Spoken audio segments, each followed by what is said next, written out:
Thank you. And read everybody else. Thank you. Thank you, Justin. And I have to remind him, he forgot to mention that I leap tall buildings in a single bound. I really do. So, as Justin was reading this, I ran into two people. Well, I ran into a man who really helped me figure out the fact that I could belong. Not that I do, but I could belong in the energy industry. I ran into Doug Jester. And Doug Jester and a man named Tom Stanton, who was at the Public Service Commission, helped to make this possible by making themselves available to me. I teased them that I asked every dumb question twice, and they were patient. Because the on-ramp for people who don't have a natural connection to this industry is invisible. And we need people like Doug Jester and Tom Stanton and Carrie Dugan and Liesl Clark and all this community. So I just want to encourage us all to be the allies that we have to be to solve the problems that we have.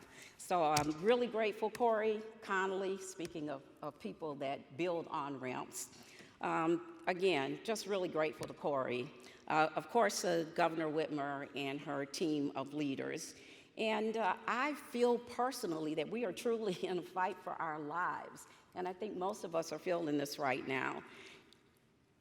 To change everything, we need everyone. I love that theme. I could have made that up myself. So to change everything, we need everyone. And that is not a sentiment that I have heard in this industry in the past, even in the recent past. And I am so comfortable now, after a lot of work, a lot of time in this industry. And this, you guys really are my group. We are energy people. We are energy adjacent people. But to change everything, we need everyone. And everyone means everyone. And everyone means that people we are not comfortable with. Everyone means people that we don't understand. It's people that we may not even want to be around. But we need them. And the people in this room are the people who know what's at stake, who have access to the answers, who are creating, who are innovating. So it's so important that we act as if we need everyone. There's an adage that says, do not speak for people you don't speak to. Do not speak for people you don't speak to. And to a large degree, this country was built by people who made decisions for people they did not speak to. And we don't want to repeat the errors of the past. So if you really believe in this movement, then our jobs are not just to innovate and create the things that we like to do, the things that we do with our teams, with our crews, with the cool kids. Our job is to figure out what that means. Our job, a large part of our job, is to figure out who everyone is and get everyone in this fight. Get everyone in this fight. So I'm starting with a challenge. During this conference and forever after this conference, the next planning session you're in, the next brainstorming session, I don't want any of us to walk into another meeting without thinking, who is missing from this table? Who is not here? Whose voice is not being heard? Whose views are absent? Who am I speaking for that I don't speak to? And don't get embarrassed. Don't wait for someone else to ask at the table. Each of us needs to be asking that question and taking action. So I like to quote myself, and my favorite quote by me is, courage is a renewable resource. And I adopted that quote for two reasons. One is I'm a hypersensitive introvert. So I do a lot of things scared and shaky. A lot. Even this, scared and shaky, but I do them anyway. But the most important things that have to be done are scary. So when we fail to be courageous one day, we have the next minute, the next hour, the next day to be courageous. So I'm really asking everyone in here, not as a group, because we have the group thing. You know, we can do anything in a pack, y'all.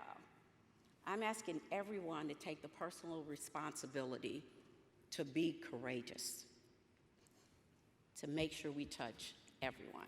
So now that we're clear on the who, everyone, we're going to talk about the how. And the how is the framework of the My Clean Energy Plan. And other speakers have talked about one of my favorite parts, which is a 40% commitment, the Justice 40, which was passed down from federal legislation. And I think it was very courageous of the governor to adopt that.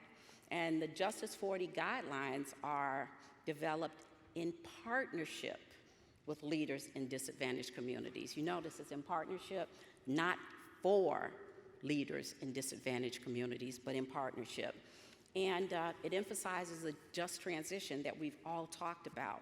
But the state has made bold, overarching climate commitments, unlike any we've ever seen. And those commitments are necessary to expedite the pace of change, to reflect the urgency of the job ahead of us.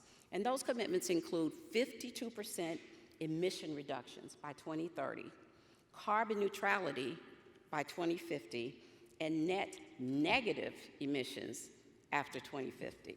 So one of the things that I'm most grateful for, that even though we're talking about these really bold, aggressive goals, we are still talking about equity.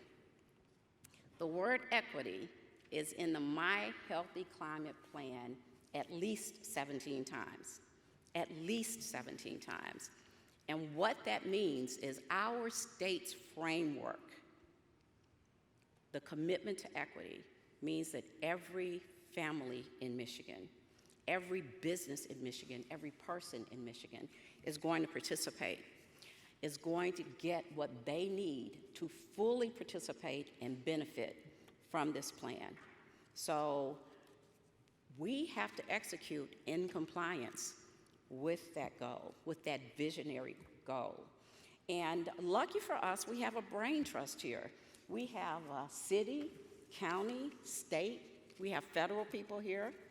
We have our communities, we have philanthropy, we have business and industry. Okay. We have our energy storage battery people. We have our wind, our solar, our carbon capturers. We have the systems and technology integrators. We have our EV, our AV, our AI. We have our A, B, C, D, E, F, G. We have our PhDs. We have everyone we need to do this. So do you guys realize that all the sexy people are already at the table, right? They're already here. They're present and accounted for. And do you want the good news first or the bad news? Well, I'm going to give you the good news. Oh, we have a saying in my company, good news fast, bad news faster. So I have a table of smart Alex over here. But the good news is we need all of that. We need everyone. We need all those people at the table.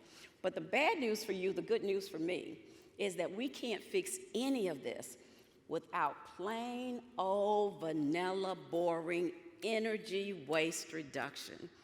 Energy efficiency.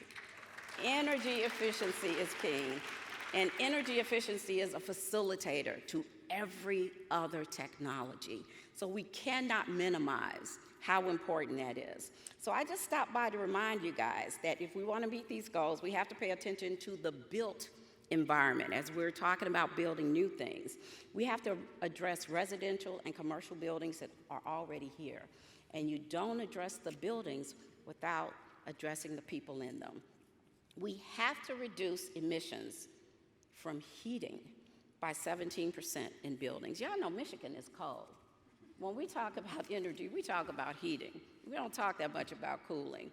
But in just over a decade, just the statewide energy work that has been done so far has saved almost $1.2 billion for electric and gas customers over the last 10 years. So those are not small potatoes. And according to Rewiring America, 1.5 million households could save $710 million every year on energy bills.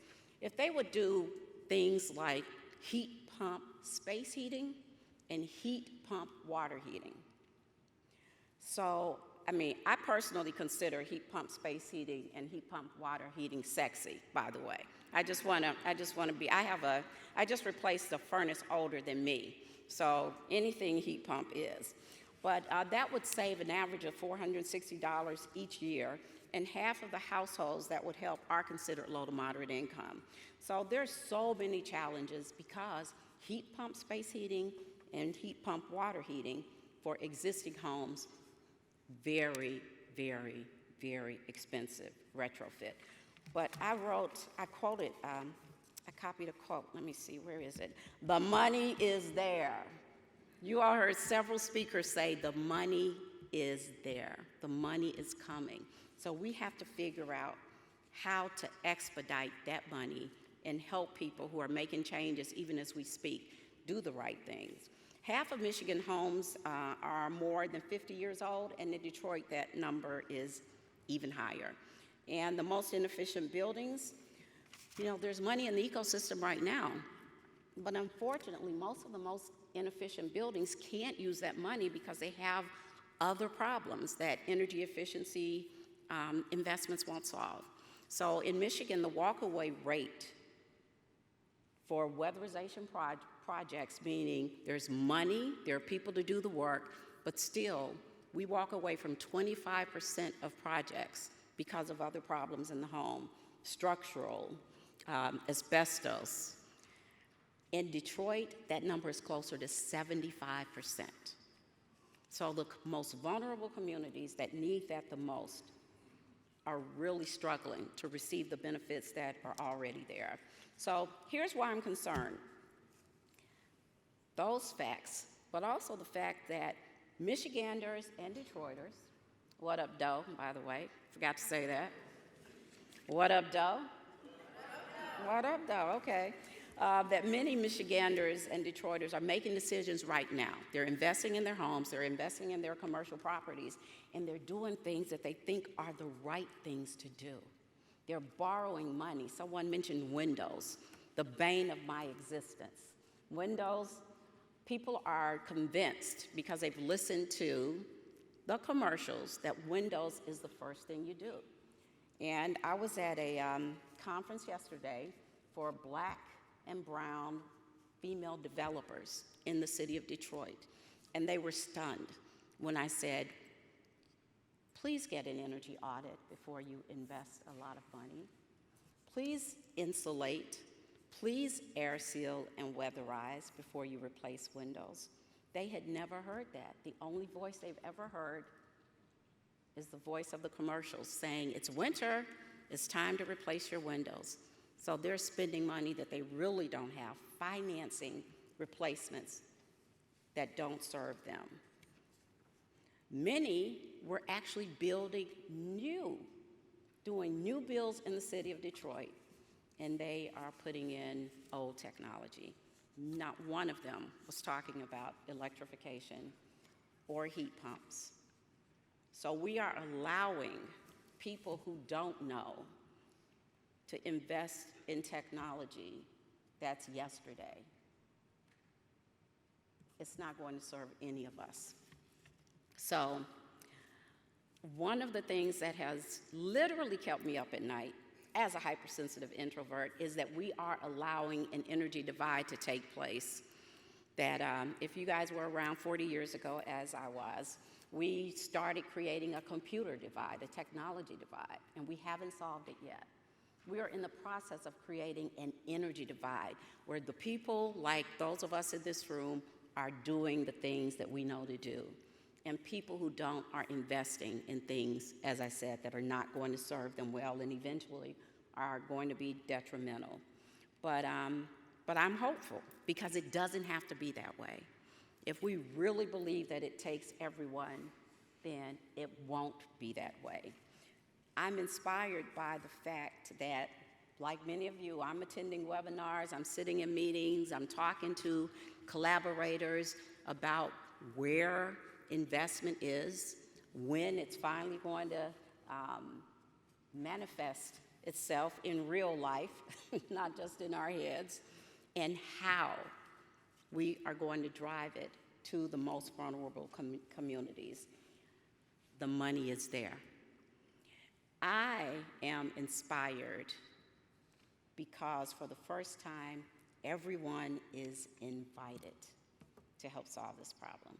For the first time. This is the first major economic revolution that Black people, brown people, indigenous people have been able to fully participate in from the beginning. And the onus is on us to make sure that participation is actually full and is actually beneficial. For the first time, we understand what's at stake. It is our very survival. For the first time, the policies, the dollars, the technology, and the will to do something are aligned. And for the first time, we know that together we can actually create a clean, healthy climate. For the first time, we are all energy champions, we are all solutionaries, we are all energy activists, and we are all together. Thank you.